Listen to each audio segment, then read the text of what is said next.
Bueno. Tenemos a Eva García Vázquez y a Sara Fernández, de la Universidad de Oviedo. Sí. ¿Nos oís bien? Hola. Yo, bueno, primero empiezo por ella. Ella es Sara Fernández, está contratada dentro del proyecto AMBER y está haciendo su tesis en el proyecto AMBER sobre conectividad de especies en los ríos y cómo esta conectividad es interrumpida, de qué manera influyen las presas y los embalses en ellos. Yo soy Eva García Vázquez, soy la IP de este proyecto dentro de la Universidad de Oviedo y, bueno, pues vamos a presentaros lo que ya hicimos. Nosotros ya probamos la aplicación, funciona fantástico, hicimos un inventario de una pequeña parte del río Nalón en realidad. Y bueno, pues el inventario sirvió, dirigido por AEMS, pues sirvió para la validación de la aplicación. Entonces, vamos a ver si... ¿Veis bien ahora? ¿Veis la presentación? Vaya. Iniciar. ¿Ahora? Vale, muy bien. Pues os la vamos a contar. A ver, sentimos lo de los problemas técnicos, pero vamos a ver si somos capaces de pasar la diapositiva, que no se deja. ¿Ahora lo veis? Muy bien. Bueno, pues este es nuestro estudio de caso. En España tenemos, seguramente os lo habrán contado ya en otras presentaciones, pero tenemos dos estudios de caso que se corresponden con dos ríos que son completamente diferentes y dos vertientes muy distintas en muchos sentidos. Una es aquí en el norte, donde llueve todo el tiempo y ya sabéis, dicen el chiste de ¿cuándo cae el verano en Asturias? Este año cae en jueves. Bueno, pues así, está lloviendo todo el tiempo.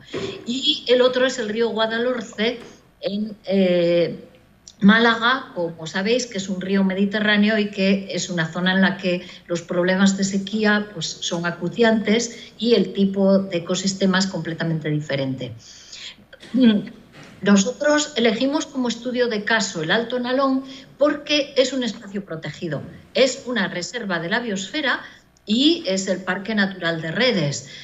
Tiene todas las figuras de protección que es de la Red Natura 2000, es RIC, es CEPA, vamos, zona de especial protección de aves, y es una zona que tiene muy poca población humana, al contrario que el río Guadalhorce, que desemboca, como sabéis, en la ciudad de Málaga. En total, en todo el área son unos 3.000 habitantes y una población muy envejecida y con poca renovación. Quizás precisamente por eso, por la poca población humana, es un paraíso natural realmente. Es muy famosa por los recursos piscícolas que tiene. Aquí tenemos salmón del Atlántico y en la zona accesible, no en la zona aguas arriba, que es la que está dentro de la reserva de la biosfera y precisamente es la que está afectada por los embalses. Tenemos todavía lobos, osos, ciervos, rebecos, de los últimos osos de la península ibérica, junto con los de Pirineos, desmanes, bueno, todo tipo de fauna. Donde vamos a hacer la presentación de la aplicación, donde vendrán gente del gobierno regional, desde luego gente del ayuntamiento de la zona, vendrán asociaciones de pescadores a las que hemos invitado, vendrá público en general. Es al lado de este cartel, precisamente, es en el pueblo de Río Seco y está en mitad de la reserva de la biosfera. Bueno, aquí foto de rebecos y aquí en esta foto, bueno, veis a Sara ahí al fondo y son todos los niños del pueblo. Es el 100% de asistencia de los niños del pueblo a la actividad de hace 2 años. Esperamos que esta actividad sea igualmente interesante y venga mucha gente. En los embalses se han introducido peces y se pueden encontrar. Incluso algunos de ellos ya están empezando a salir aguas arriba en la zona más prístina y más protegida. Tenemos, por ejemplo, el bordallo, alguna trucha arcoíris que se escapa de piscifactorías, carpas, por ejemplo.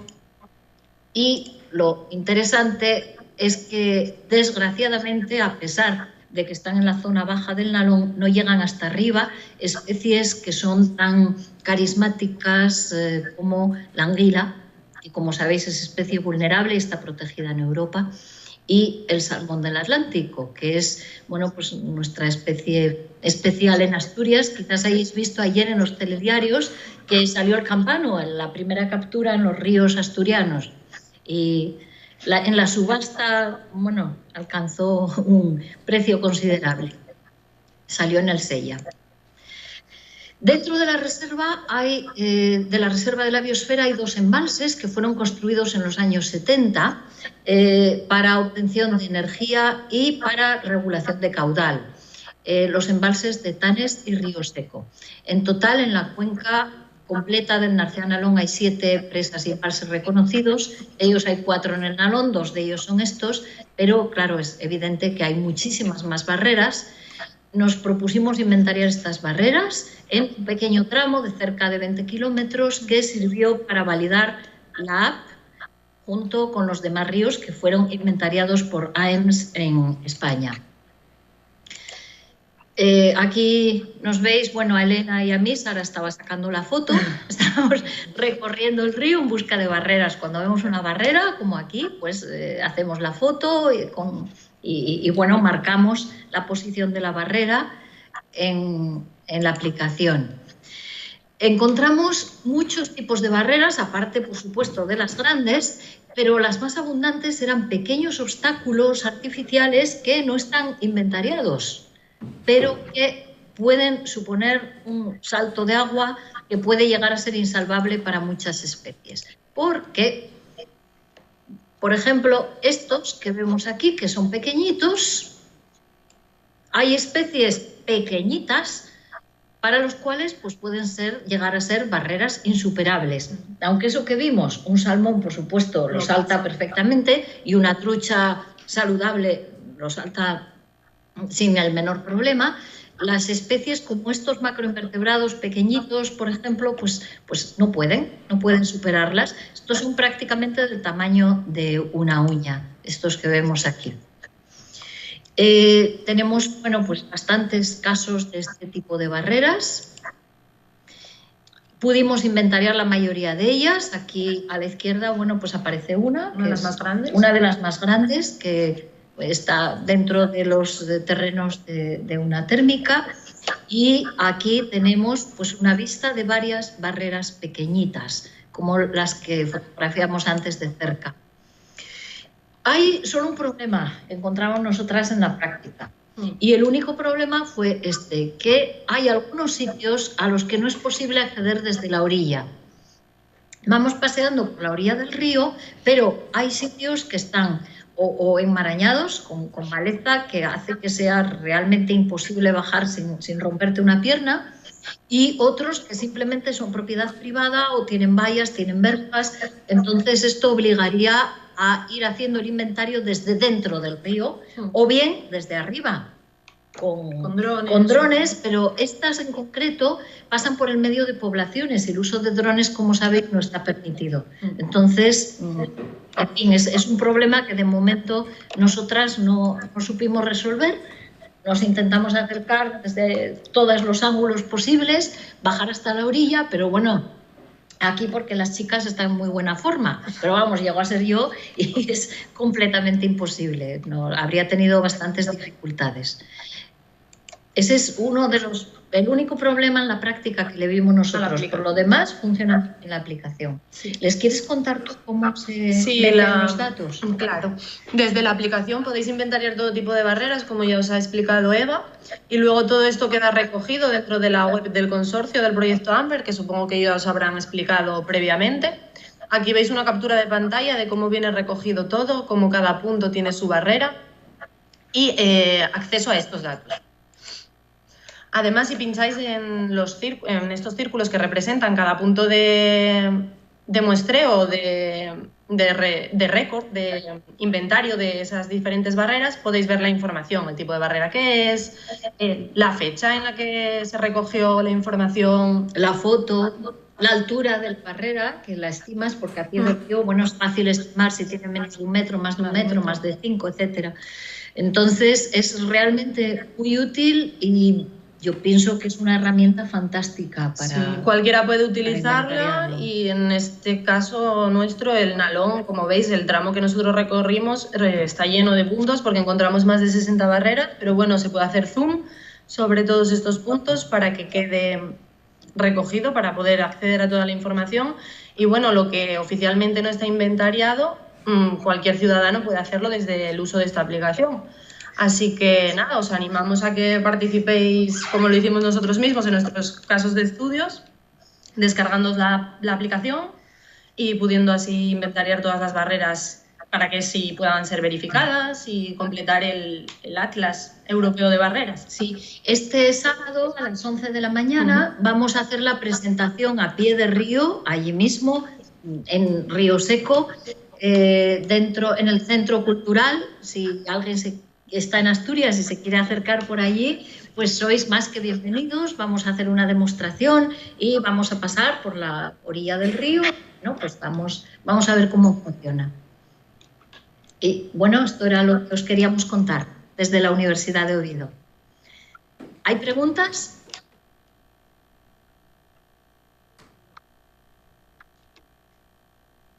No parece que haya preguntas. No lo sé. Bueno, pues si queréis vosotras comentar algo más, si queréis dejar la pantalla y comentar alguna cosilla, todavía tenemos como 10 minutos hasta la intervención de Carlos. Si llamas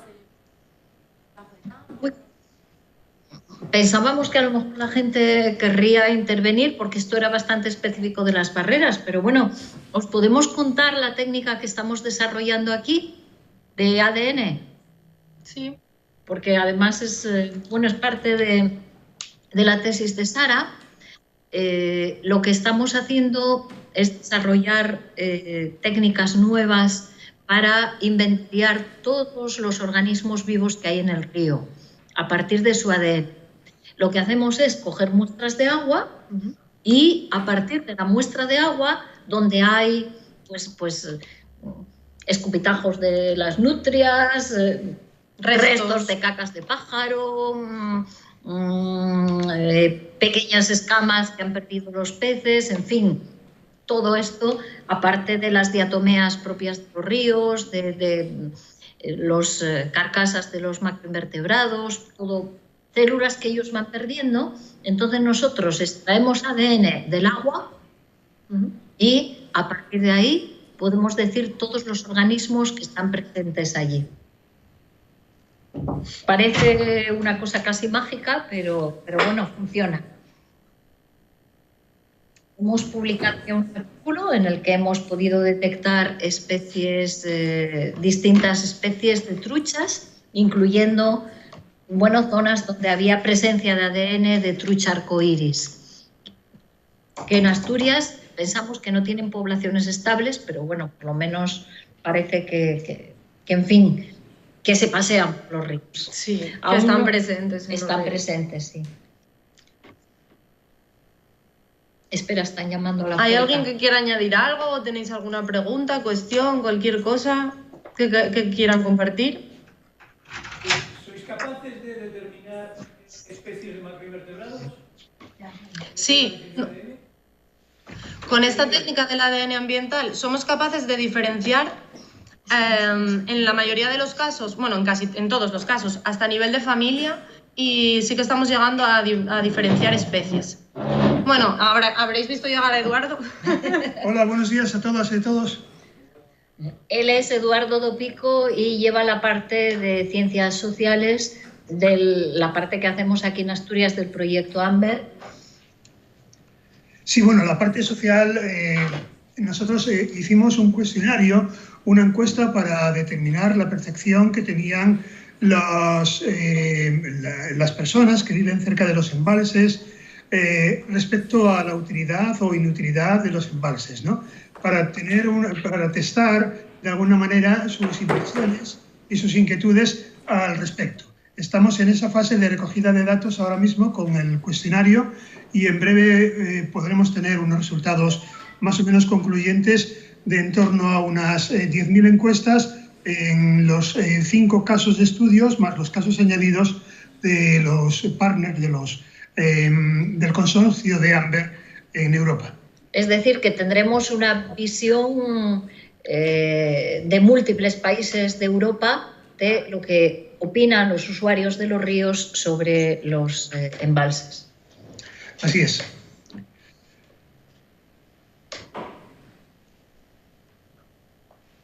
Bueno, si tenéis alguna pregunta, alguna cuestión, estamos encantados de responderos a lo que deseéis.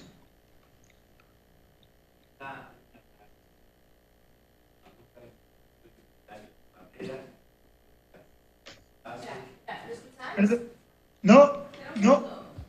Vale. Nada, muy breve, es casi una consulta, a ver si lo estáis haciendo, porque en los inventarios de barreras que llevamos haciendo hace tiempo en Extremadura, aprovechando que se hace el recorrido del río, se hace una inventariación de los fresaderos, solo de los reófilos, pero nos sirve... Perdona, compañero, es que no te oímos muy bien. ¿Se hace inventario de los...? De los fresaderos, fresaderos, sí. Porque luego nos ha servido en la toma de decisiones para saber hasta dónde interesa eliminar alguna de las barreras.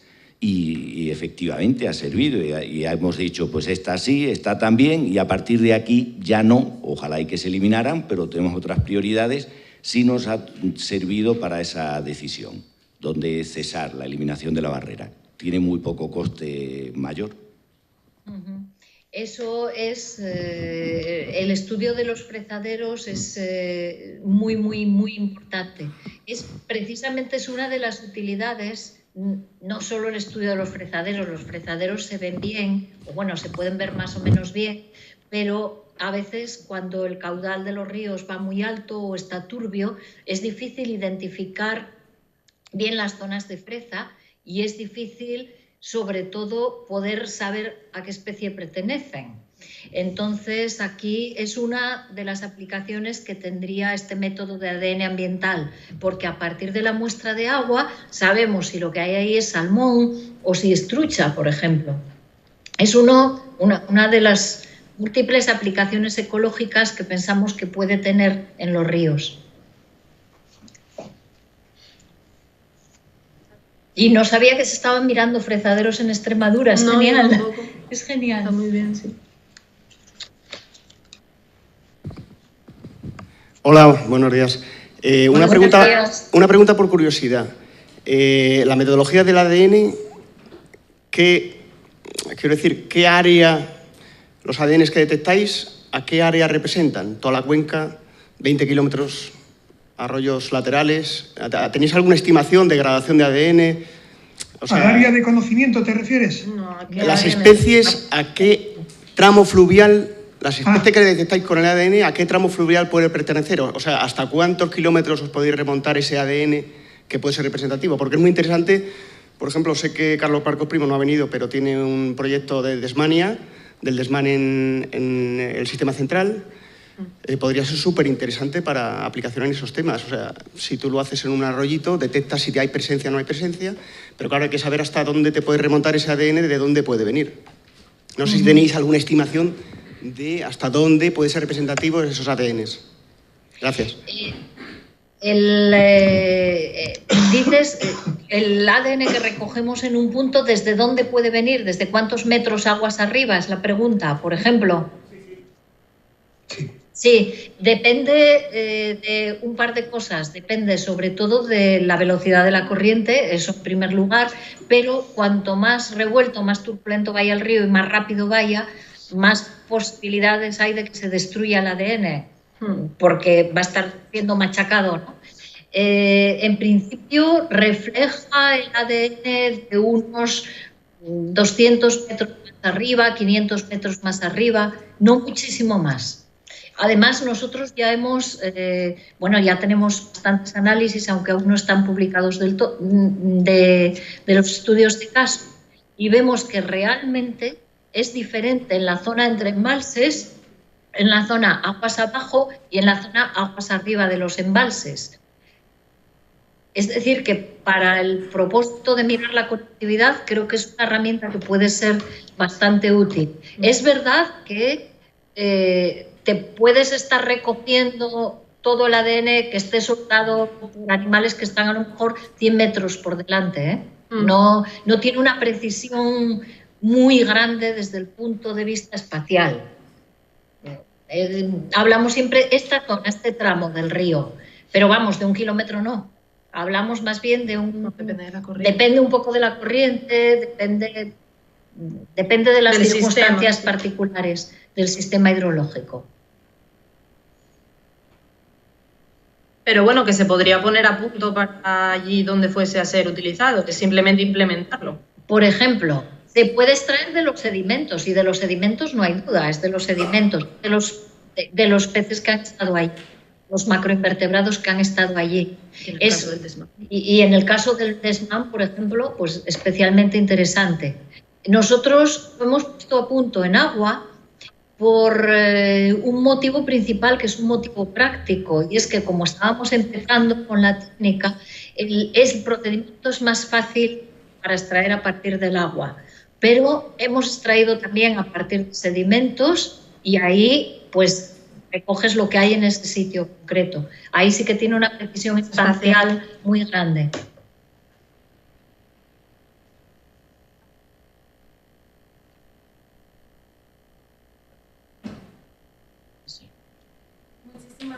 Muchísimas gracias por vuestra presentación. Y gracias a vosotros por organizarlo.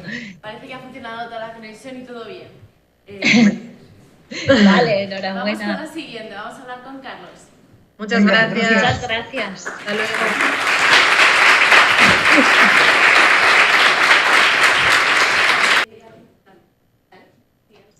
Bueno, la siguiente charla, que viene de la mano de Carlos García de Leániz, el coordinador del proyecto AMBER.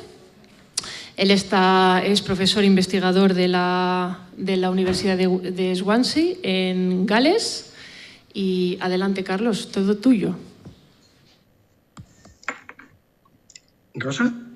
Soy yo.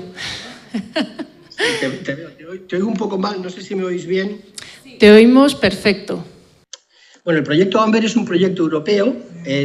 AMBER es el acronismo de Adaptive Management of Barriers in European Rivers. Por lo tanto, se podría traducir como gestión adaptativa de barreras en los ríos europeos.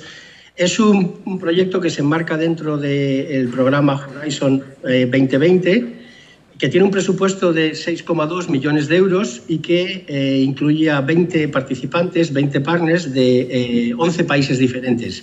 El proyecto empezó en julio del año 2016 y entre los partners que tenemos pues hay de todos los stakeholders, ¿no? Tenemos 8 universidades del Reino Unido, pero también de España, de Irlanda, de Italia y de Dinamarca.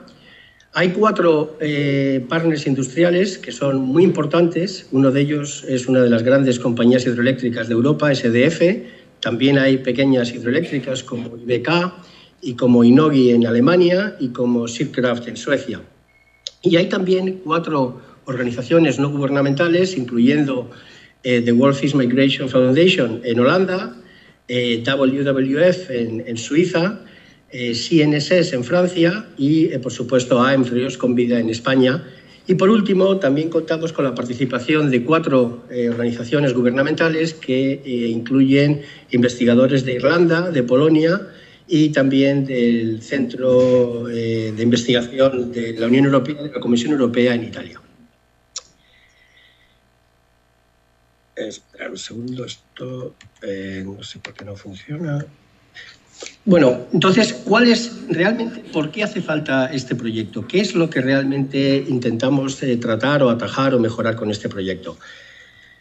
Pues se ha dicho, con acierto o sin acierto, pero se ha dicho, y es algo que se repite muy a menudo, que los ríos tienen 4 problemas fundamentales. Y los 4 problemas fundamentales empiezan con H. El primero es la sobreexplotación, es decir, harvest sería en inglés. El segundo es la degradación del hábitat. El tercero sería las piscifactorías, aunque esto quizás es más concreto para algunas especies de interés deportivo, como los salmónidos. Y el último, que es el que realmente es el focus de Amber, son los obstáculos que en mayor parte de los casos son producidos por la necesidad de generar energía hidroeléctrica. Por lo tanto, como punto de partida diríamos que Amber intenta abarcar y atajar una de las 4 Hs que afectan la integridad de los ríos, no solamente en Europa, sino prácticamente en todo el mundo. De todas maneras, es importante hacer notar que el tema de los obstáculos no es nuevo. A mí siempre me gusta mucho referirme a este mapa, que creo que es fabuloso, de lo que eran las estacadas o las barreras que se utilizaban en la Edad Media e incluso antes para pescar salmones en muchos de los ríos europeos. Este en concreto es en el río Pas, en Cantabria, donde podemos ver aquí claramente la cantidad de obstáculos, de barreras que impedían el libre movimiento de las especies migratorias, porque lo que se trataba era de capturarlos.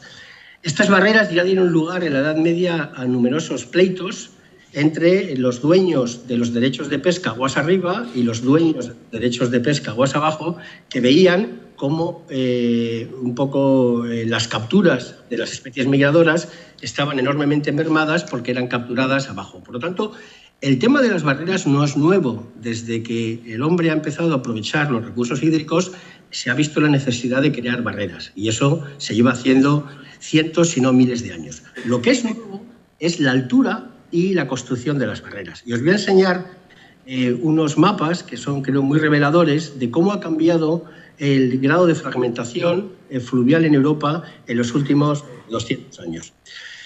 Esta es la situación que había en Europa aproximadamente en 1860, y lo que vemos aquí son cuencas que están coloreadas en naranja, que habían sido fragmentadas por barreras mayores a 10 metros. Por lo tanto, solo estamos fijándonos en aquellas presas de mayor de 10 metros de altura.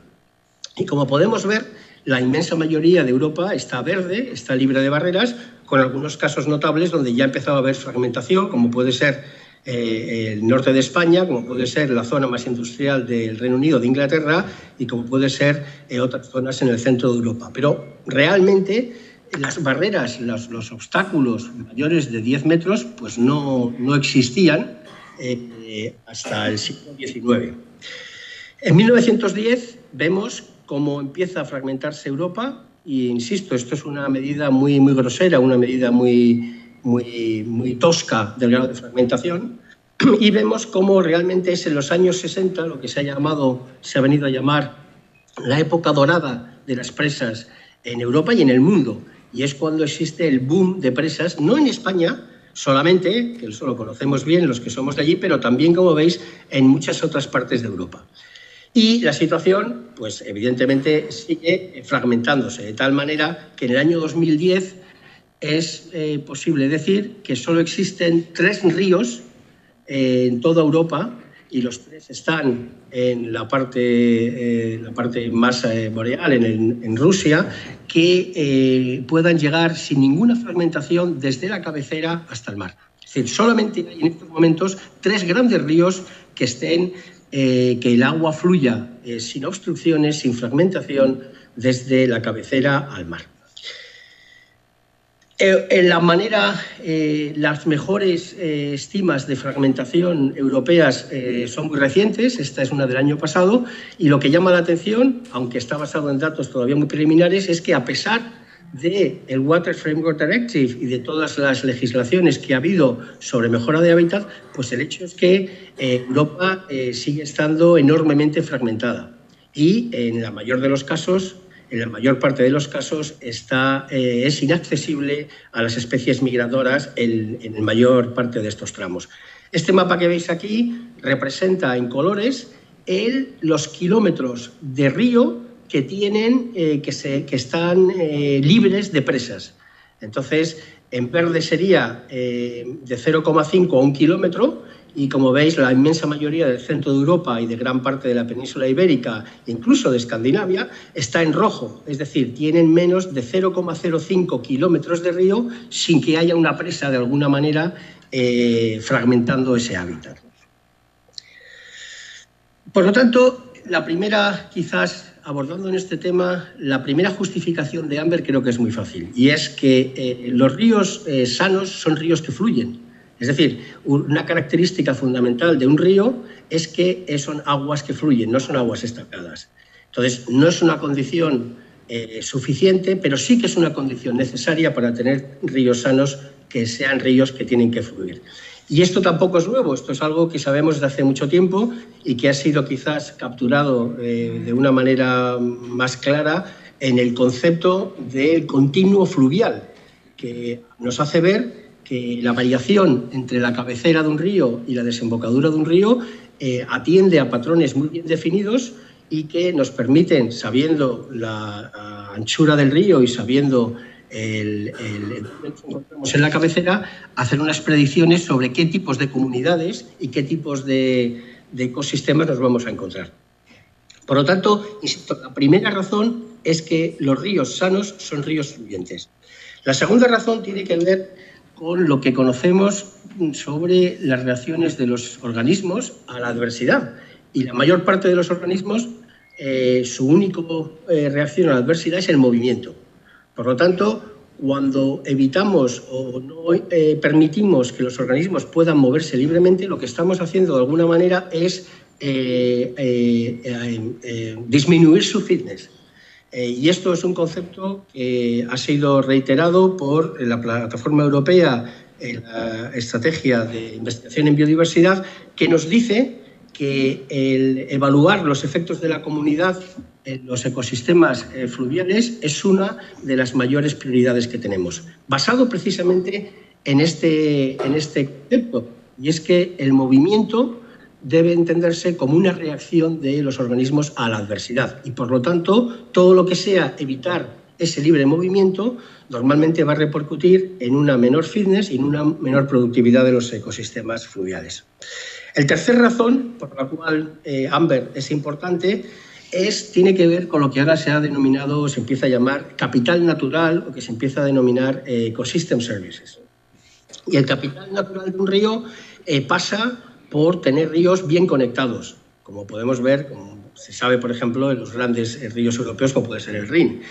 Y eso tiene que hacerse de una manera que se beneficie y que las tasas o que los impactos de la pérdida de conectividad se repartan entre diferentes países, dado que la conectividad hay que entenderla de una manera a nivel de catchment, no a nivel solamente de naciones.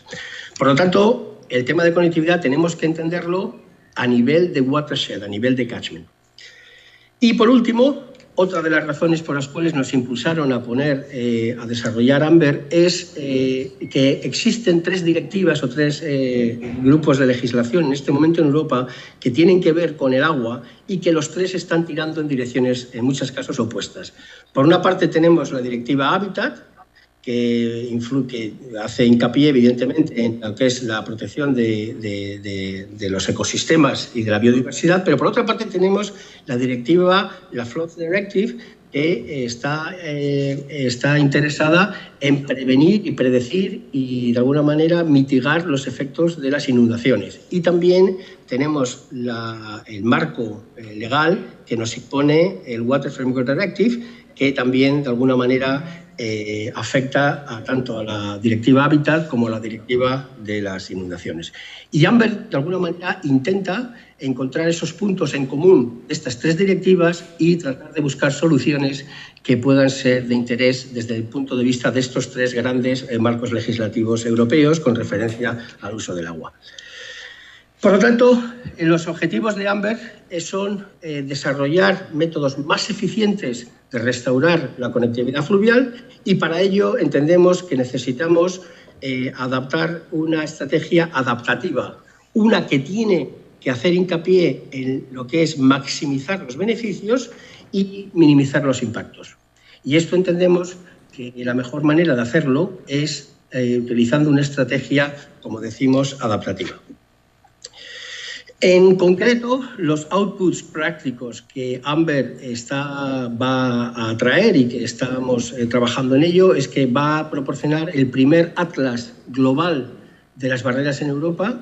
Esto se va a hacer más, sobre todo en los siguientes meses, con la ayuda de gente normal, de ciudadanos, que participa en un programa de Citizen Science. Este atlas no existe, por lo tanto, lo primero que vamos a hacer es dimensionar el problema. ¿Cuántas barreras estamos hablando? ¿Y qué tipos son? ¿Dónde están? ¿Y qué efectos tienen? El segundo es desarrollar un toolkit, una herramienta de trabajo que nos permita de manera consensuada evaluar esos impactos. Pero no solamente impactos a nivel de, por ejemplo, peces migradores, que es lo que más se sabe, sino impactos a nivel de todo el ecosistema, algo que carecemos en estos momentos.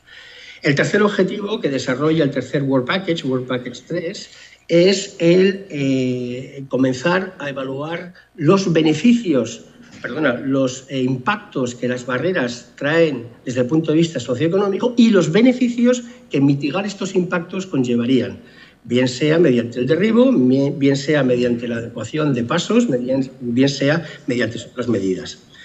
El cuarto output práctico de Amber es el desarrollo de unos tools que ayudarán a los managers a tomar decisiones para evaluar los programas de restauración de la conectividad fluvial.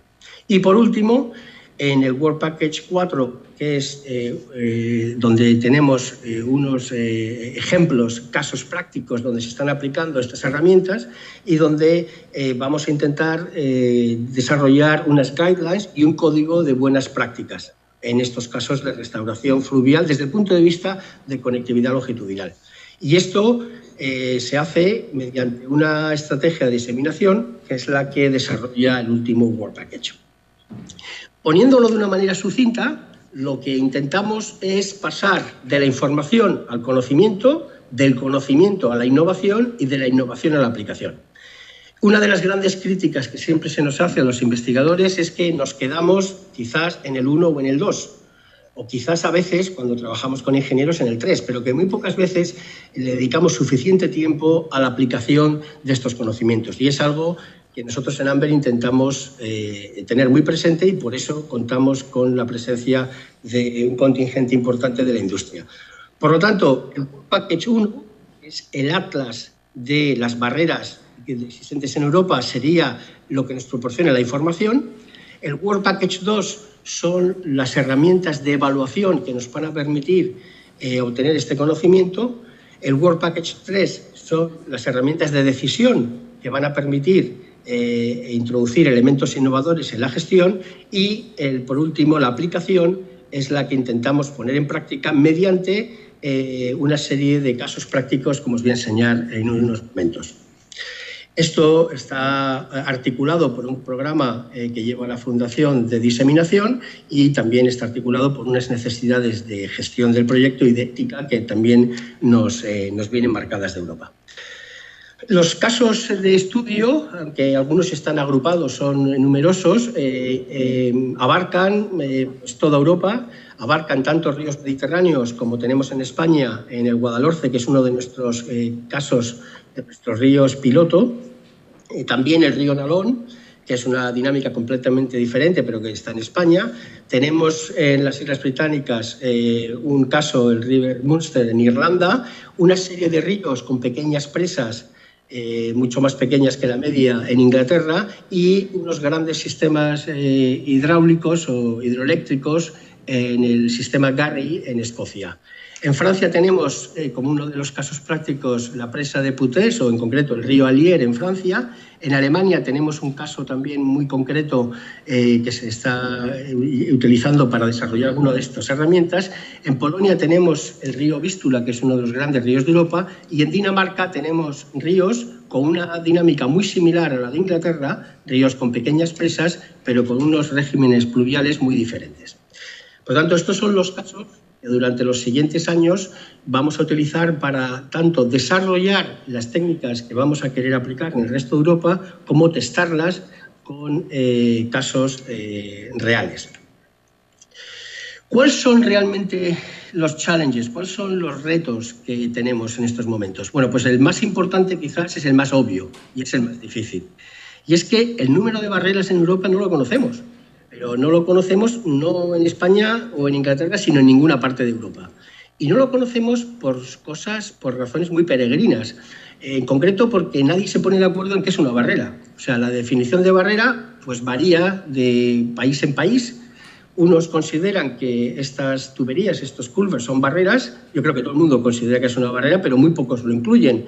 Hay gente que entiende que estas canalizaciones brutales son barreras, otros pues no, a lo mejor lo tienen en cuenta. Las grandes presas están en todos los inventarios nacionales, pero las grandes presas son la minoría. Por lo tanto, tenemos un enorme problema típico de Europa de comunicación. Hablamos diferentes idiomas con diferentes conceptos y lo primero que tenemos que hacer es ponernos de acuerdo en qué consideramos una barrera, en qué escala vamos a trabajar y qué criterios vamos a utilizar para identificar estas barreras en el río. En aquellos casos donde hemos podido realizar antes de Amber inventarios más finos a nivel espacial, más localizado, donde se podría dedicarle un poco más de tiempo, lo que hemos visto es que el número de barreras en Europa puede ser inmenso.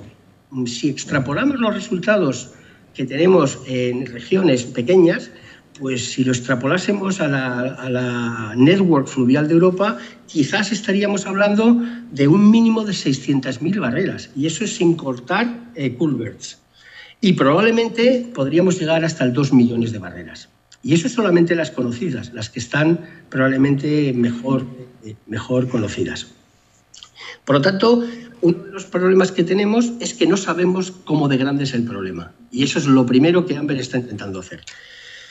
Hay una cosa segura, y es que independientemente del número de barreras que tengamos, hay una cosa que va a ser cierta siempre, y es que no va a haber jamás suficiente dinero, ni suficiente tiempo, ni ganas para poder atajarlas todas. Por lo tanto, tenemos que idear sistemas de priorizar y de mitigarlas. Y eso es algo que este Atlas intenta hacer, es localizar estas barreras y proporcionar unos primeros datos para saber de qué tipo de barreras estamos hablando.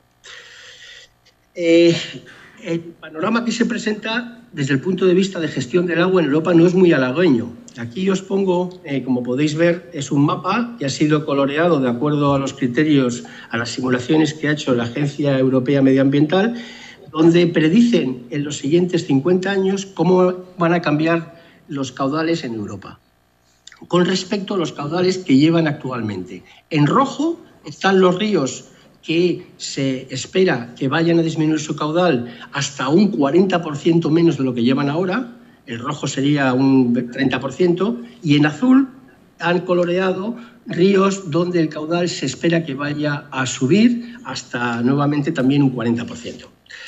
Una de las cosas que vemos es que son precisamente aquellas cuencas fluviales donde ya existe lo que se podría llamar estrés hídrico, las que van a verse con un caudal más reducido en los siguientes 50 años. O sea, lo que es el sur de Europa va a verse que ya llevan, sobre todo en verano, muy poca agua, van a ser ríos donde van a llevar todavía menos agua de la que llevan ahora. Y que aquellos ríos donde quizás hay un exceso de agua son ríos donde probablemente vaya a haber todavía más agua de la que llevan ahora. Por lo tanto, los caudales van a disminuir en aquellos sitios donde el agua es ya más preciada o más valiosa. Si a esto añadimos el hecho que Europa quiere que incrementamos la producción hidroeléctrica de tal manera que el 20% de las energías renovables en Europa vengan de producción hidroeléctrica, pues esto casa difícilmente con la situación que vemos de caudales. Es decir, estos ríos van a llevar menos agua, pero es que además vamos a tener que aprovecharlos mejor para cumplir los objetivos energéticos que nos está marcando Europa. Por lo tanto, lo que va a pasar es que en muchos sitios el impacto de las barreras va a ser mayor, por la sencilla razón de que estos ríos van a llevar más agua. Por lo tanto, el impacto que van a causar no solamente las especies migradoras, sino la dinámica de los ríos va a ser mayor sin que pase nada más, simplemente porque los ríos van a llevar menos caudal. Os voy a poner un ejemplo, esto es típico de lo que vemos en muchos ríos, y esto es el coeficiente de discharge, el coeficiente es realmente el porcentaje de agua que cae en la cuenca que están llevando los ríos. Por lo tanto, esto es independientemente de la precipitación. Y lo que vemos, y esto es típico de muchos ríos, que hasta los años 70, hasta los años 80, 90, pues llevaban en este tipo de ríos aproximadamente el 90% del agua que caía en la cuenca era agua que llegaba al río. A partir de los años 90, por diferentes motivos, entre ellos cambios en las explotaciones de las cuencas y también por la introducción de plantas de depuración del agua, lo que vemos es que algunos de estos ríos han bajado drásticamente su caudal sin que haya realmente necesariamente cambiado la precipitación, simplemente porque hemos hecho un uso muy diferente del agua que antes caía en esta cuenca. Y esto es algo que tenemos que tener en cuenta. Por lo tanto, cuando hablamos de presas o de barreras que hace 10, 15 años no eran un problema, eso no significa que no lo vayan a ser en los siguientes 10, 15 años. Porque esta situación, como es el caso de este río, lo que hace es que lleva a situaciones de enorme fragmentación debidas a presas muy pequeñas. Estas presas, pues que antes a lo mejor hace 200 años eran fácilmente franqueables, pues en situaciones donde no hay caudal, pues evidentemente son unas barreras totalmente infranqueables y de un impacto muchísimo mayor de lo que solía ser. Algo que a veces los usuarios, sobre todo los pescadores, se olvidan. Hay también un problema, y es que sabemos bastante, a través de los años, pero sobre todo en los últimos 50, incluso más, 100 años, sabemos bastante sobre cómo mitigar las barreras para el paso de peces, pero para un tipo de peces. Y esto es un poco lo que es un poco kafkiano, y es que los pasos para peces se han diseñado sobre todo teniendo en cuenta unas especies que da la casualidad que son las más grandes y las que mayor capacidad natatoria tienen. Por lo tanto, no son muy representativas del resto de las especies que tenemos que estudiar o que proteger. Y en concreto estoy hablando de los salmónidos. Entonces, sí es cierto que hemos aprendido mucho y se sabe mucho de pasos para peces, pero también es cierto que la mayor parte de nuestro conocimiento todavía sigue siendo sobre migración aguas arriba, no sobre migración aguas abajo, y sobre especies que tienen interés deportivo o comercial, que suelen ser las más grandes, insisto, y las que además más facilidad para nadar tienen. Entonces, esto pues, es un problema que realmente no podemos obviar. Y ya no digo nada de cuando nos movemos de peces y nos vamos a otras componentes de la biodiversidad fluvial, como pueden ser invertebrados o como pueden ser, por ejemplo, pues macrofitas. De eso no sabemos prácticamente nada. O dinámicas de movimiento de sedimentos o de áridos. Luego tenemos un problema también, y es que ahora existe casos donde la fragmentación fluvial incluso puede ser positiva. Y aquí he puesto un ejemplo de lo que es una barrera en Nueva Zelanda que se ha construido con el objetivo específico de evitar que se muevan unos peces migradores, en este caso son salmónidos, porque son invasores. En Europa tenemos especies invasoras como puede ser el Topmouth Gudgeon, donde ahora hay que ver hasta qué punto algunas de estas barreras conviene eliminarlas o conviene mitigarlas, pero hay que tener también en cuenta el hecho que eso puede facilitar la colonización de especies que podrían causar a lo mejor más daño que el daño que se intenta evitar. Entonces, el nuevo factor o el nuevo riesgo que presentan las especies acuáticas invasoras es algo que hace poco pues, no se tenía muy en cuenta y que ahora tenemos que empezar a tener en cuenta cuando hablamos de fragmentación y de recuperación o de restauración de conectividad. Luego también existe, sobre todo, evidentemente, en muchos países, problemas derivados de que muchas de estas barreras tienen un valor cultural y un valor artístico y un valor arqueológico. Y entonces, pues no es fácil, ni a lo mejor posible, realizar actuaciones. Entonces, bueno, pues también es algo que hay que, de alguna manera, introducir en los modelos y que hay que asignarle un valor. Y estas edificaciones o estas estructuras pues tienen un valor que va más allá de lo que es el impacto que podría o que es causa en la biodiversidad. Por lo tanto, lo que necesitamos son mejores herramientas de decisión y de priorización, como he dicho antes.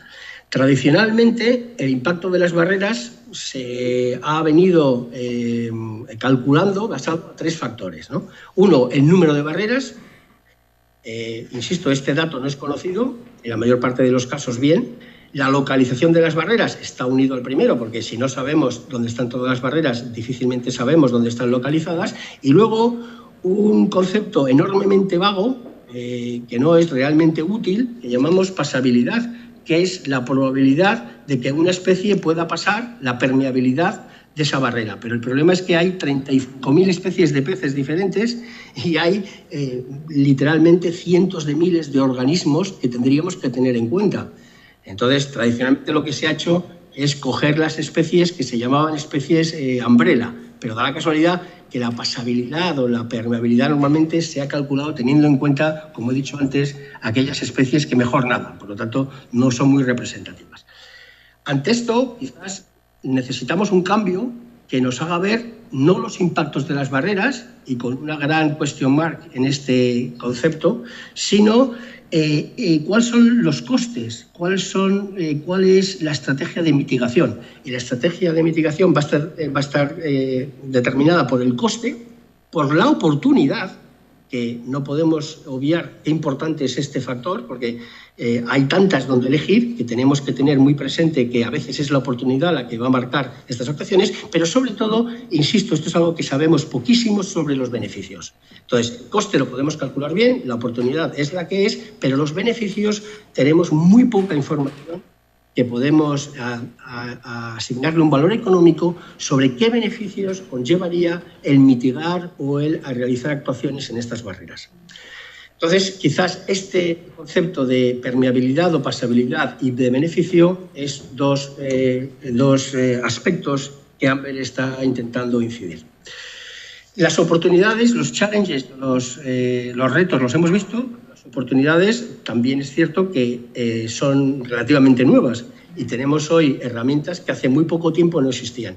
Creo que los compañeros de Oviedo ya os habrán hablado de lo que están haciendo ellos y otros partners en Amber con Environmental DNA y con Metabarcoding, pero esto que suena a ciencia ficción, pues ya no es tanta ciencia ficción y es la posibilidad de poder determinar la presencia e incluso en algunos casos la abundancia relativa de ciertas especies de estudio mediante una muestra de agua.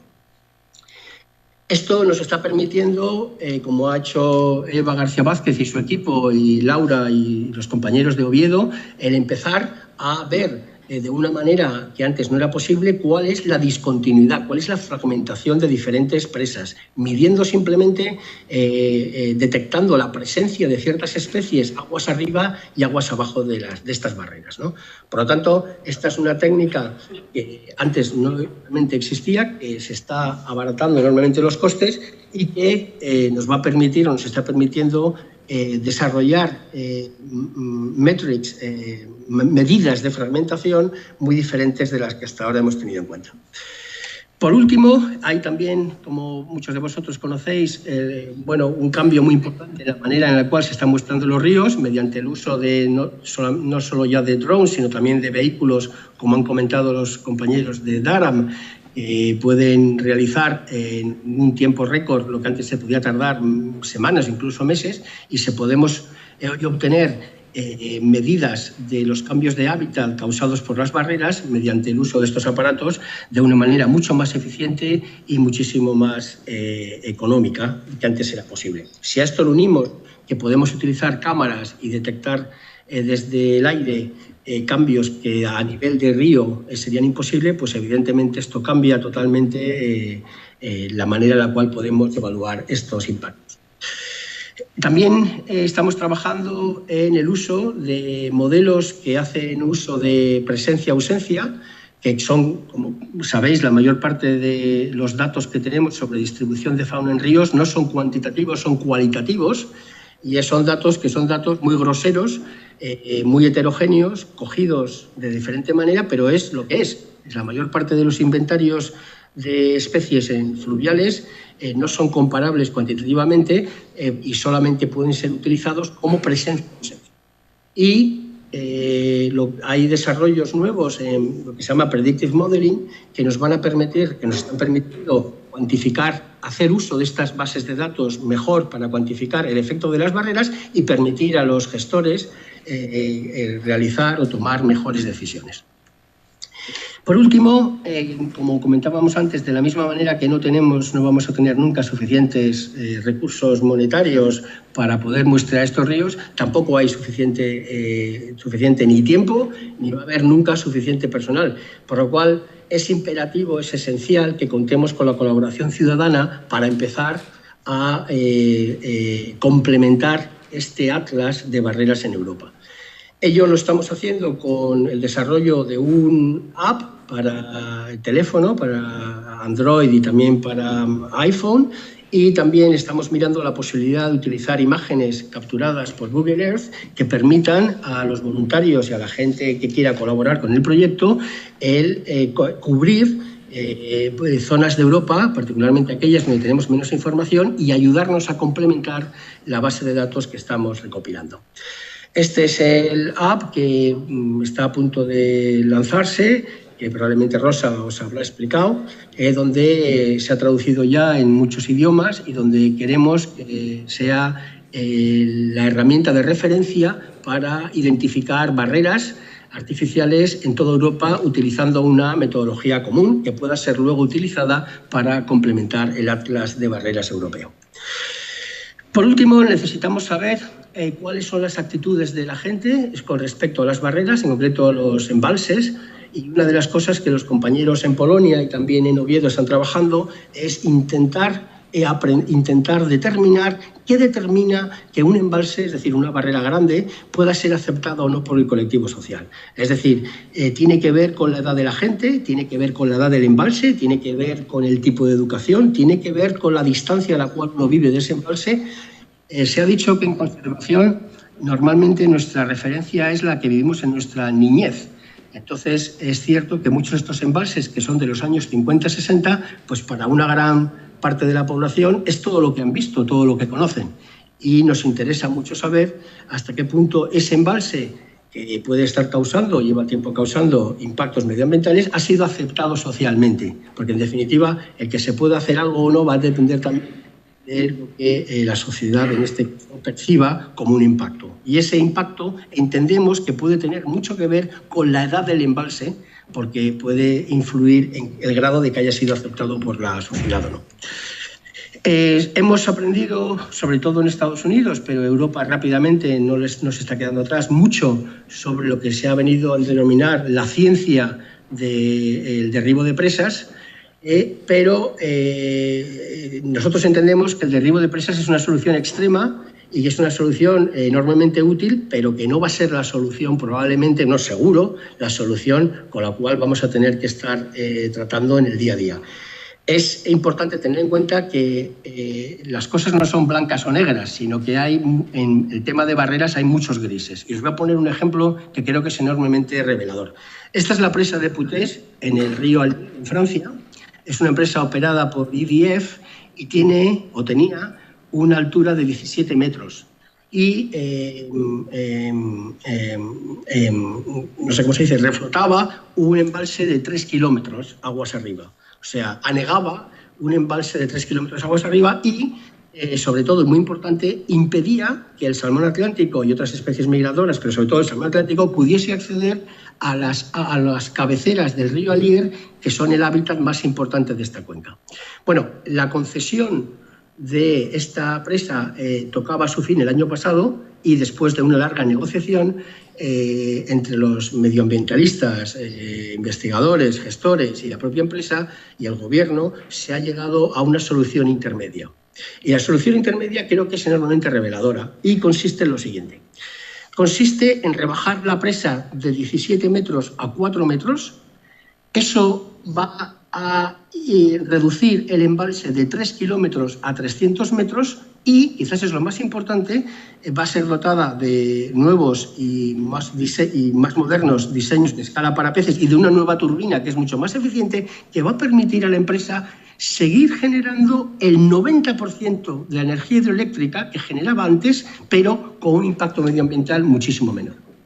Entonces, es justo reconocer, como hemos comentado antes, que estas presas que se hicieron en los años 40, 50, 60, no había ni la sensibilidad medioambiental que tenemos ahora, ni mucho menos el conocimiento. Por lo tanto, se hicieron de acuerdo a unos diseños que hoy no serían aceptables. Y el reto que tenemos que asumir todos es cómo podemos estas presas, si no pueden ser derribadas o si tienen que seguir, porque siguen siendo útiles para la sociedad, funcionando, cómo podemos modificarlas de manera que puedan seguir generando energía hidroeléctrica o generando otros beneficios sociales, pero sin que su impacto medioambiental sea tan grande como antes. Y esto es un poco lo que esta presa de Putés quizás nos enseña, y por eso es para nosotros tan importante en el proyecto Amber. Por último, concluir que Amber se encuadra dentro del call del programa que se llama más restauración ecosistémica más efectiva en Europa, pero que no está solo. Es decir, que hay 3 o 4 proyectos europeos al mismo tiempo. Uno de ellos, con los cuales estamos colaborando muy íntimamente, se llama Fit Hydro, que es un proyecto paralelo, por así decirlo, muchas cosas, que intenta desarrollar tecnologías innovadoras para generar energía hidroeléctrica de una manera que sea lo que llaman ellos más fish friendly, que sea menos dañina para las especies, en este caso piscícolas.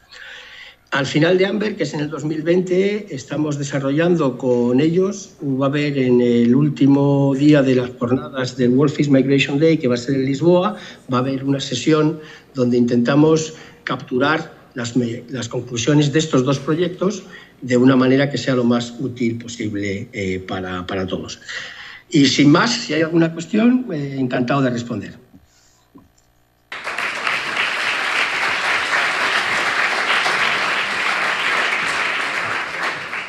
Bueno, Carlos, muchas gracias.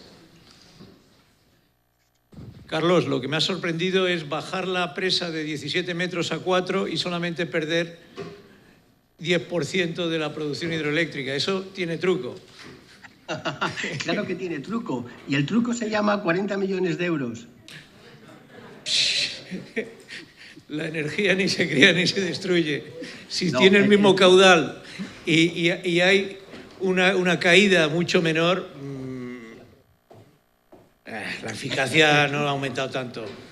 No, el truco han cambiado el tipo de turbina y han cambiado la configuración, pero el truco, como ves, son más de 40 millones de euros. O sea, no es tan fácil. Sí, no, la verdad es que llama la atención, pero bueno, es cierto que hay avances en el tema de turbinas. No sé si será para tanto, pero oye, ojalá, ¿no? De eso estamos hablando y parece que se han puesto de acuerdo en este caso, ¿no, Carlos? Sí, bueno, yo estuve viéndolo justo hace un año, no, menos de un año, y han empezado a bajar ya, es impresionante, han empezado a bajar ya el nivel del pantano. Ellos están muy preocupados, han estado haciendo catas del fondo del pantano para asegurarse que no hay metales pesados y que la movilización de esos sedimentos pues que no va a acarrear un problema aguas abajo. Y al ser una zona bastante despoblada, pues no parece, de momento, parece que los sedimentos no son tóxicos. Y bueno, es una cosa que están haciendo, han cambiado de diseño muchas veces, es un largo proceso el que han seguido. Y ellos el año que viene, este verano, van a organizar en esta presa un workshop sobre resolución de conflictos, porque lo que nos explicaban es que quizás lo que más se ha aprendido en este ejemplo ha sido cómo resolver un conflicto medioambiental entre la necesidad de generar energía hidroeléctrica y el daño medioambiental que la presa causaba. Y esta solución intermedia pues es la solución consensuada que de alguna manera maximiza los beneficios y reduce el impacto. Buenas. ¿Estáis haciendo un seguimiento del efecto llamada? Porque parece que el efecto llamada de la escala y de la zona de turbinas está como muy, ¿no? Los peces disciernen por dónde tienen que subir o se quedan un poco perdidos en este tipo de diseño. Es que, perdona, te he oído muy mal. Sí, César, a lo mejor si me... Sí, no, decía José del Ministerio que veía a lo mejor algo de confusión entre la vertiente de turbina y escala de peces, los caudales, si la llamada interfería de alguna manera en el funcionamiento de la escala, la confusión de llamadas. Bueno, entiendo que son aspectos técnicos del proyecto que son de detalle y son complejos, ¿no? Habrá que ver un poco cómo va funcionando. Sí, a mí una de las cosas que más nos ha llamado la atención de esta presa es no solamente el cambio de configuración, sino también la voluntad que tiene la hidroeléctrica de utilizar técnicas adaptativas, y me explico. Los biólogos locales le pidieron a la empresa si sería posible que no derivasen ningún caudal durante la época migradora de los salmónidos aguas abajo y que a cambio aumentasen el caudal derivado en otras épocas del año. Y ellos han estado de acuerdo y eso es lo que hacen. A mí eso me parece que es un ejemplo de flexibilidad y un ejemplo enormemente útil para todos. ¿Qué sentido tiene estar manteniendo unos caudales en épocas del año donde a lo mejor no hacen tanta falta, cuando la última gota de agua que se está derivando en determinadas épocas muy concretas de la migración de esta especie, que además son de noche durante la primavera, son necesarias? Por lo tanto, lo que ellos han hecho es que han llegado a un acuerdo que la empresa para de generar energía hidroeléctrica, es decir, deja pasar todo el agua durante determinadas noches, a cambio de que en otros momentos del año pues deriva más agua de la que a lo mejor la normativa le permite. Evidentemente eso está consensuado con el legislador.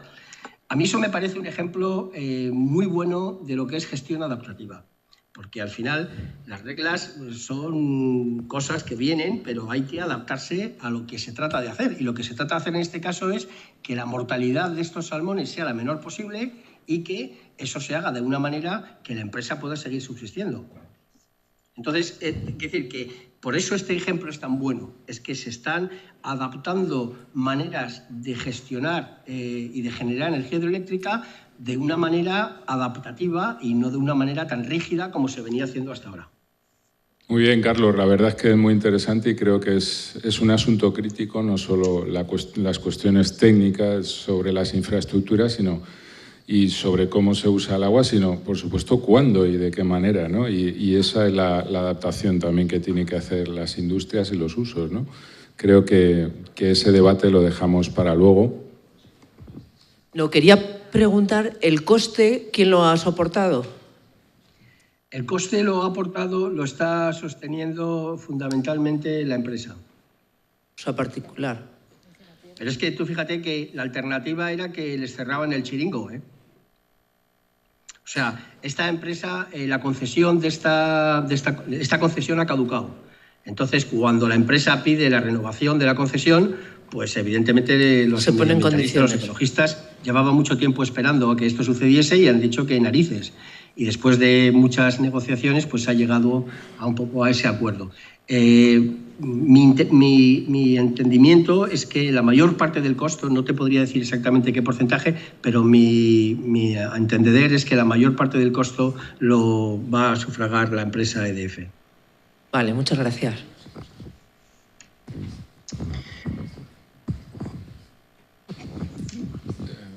Bueno, se nos ha hecho un poco tarde.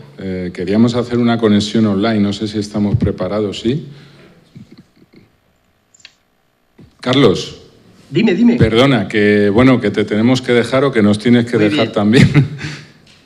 Muchísimas gracias por tu intervención. Gracias a vosotros. Seguiremos hablando toda la tarde de estas cuestiones. Muchas gracias, un abrazo. Perfecto, muchas gracias. Chao.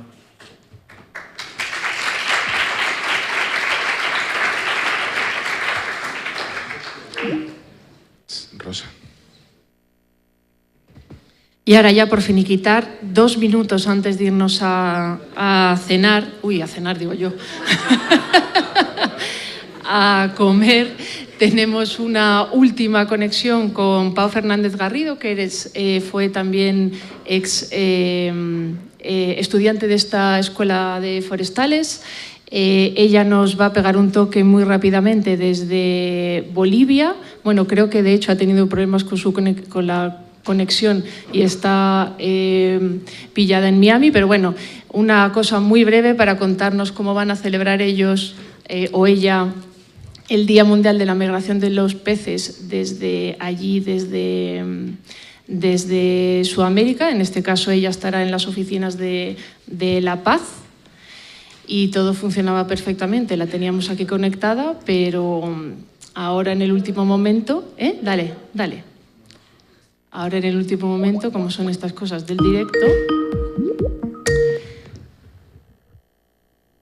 Ahí está. ¿Estás lista? Hola, buenos días a todos. ¡Qué recuerdos! Me hubiera encantado estar ahí con vosotros en la antigua escuela, pero bueno, el Día Mundial de la Migración de los Peces, nosotros, parte del equipo, nos venimos al evento central en Bolivia, en La Paz, así que no podía estar ahí, pero espero que estéis disfrutando muchísimo y que os haya gustado la aplicación de Amber, que la utilicéis mucho y que lo disfrutéis hoy y que podáis ir a más eventos del Día Mundial. Y bueno, que os vayáis a comer, que creo que os tenéis que ir a comer ya, pero un saludo a todos los profesores y hasta pronto. Muchas gracias, Pau. ¿No nos cuentas lo que vais a hacer desde allí, desde La Paz? Bueno, es que yo creo que como os tenéis que ir a comer, digo, yo no sé si... Sí, bueno, tenemos 3 días de actividades, va a ser muy especial, va a ser impresionante. Tenemos presentaciones, tenemos unas presentaciones también de pescadoras indígenas del sur del país que dependen de su río y nos van a explicar sus técnicas artesanales de pesca. Tenemos a un cantautor que ha hecho una canción especial, tenemos a un artesano de maderas, un ebanista que va a estar haciendo a tiempo real sus creaciones de peces, tenemos danzas indígenas, tenemos un festival gastronómico con peces de río típicos de allí. Bueno, esto va a ser una maravilla.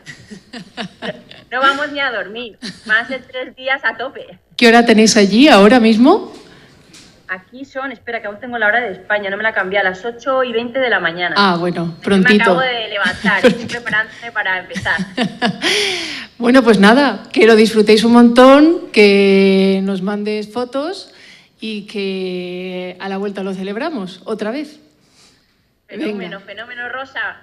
Y un saludo a todos, gracias, que lo paséis muy bien. Adiós.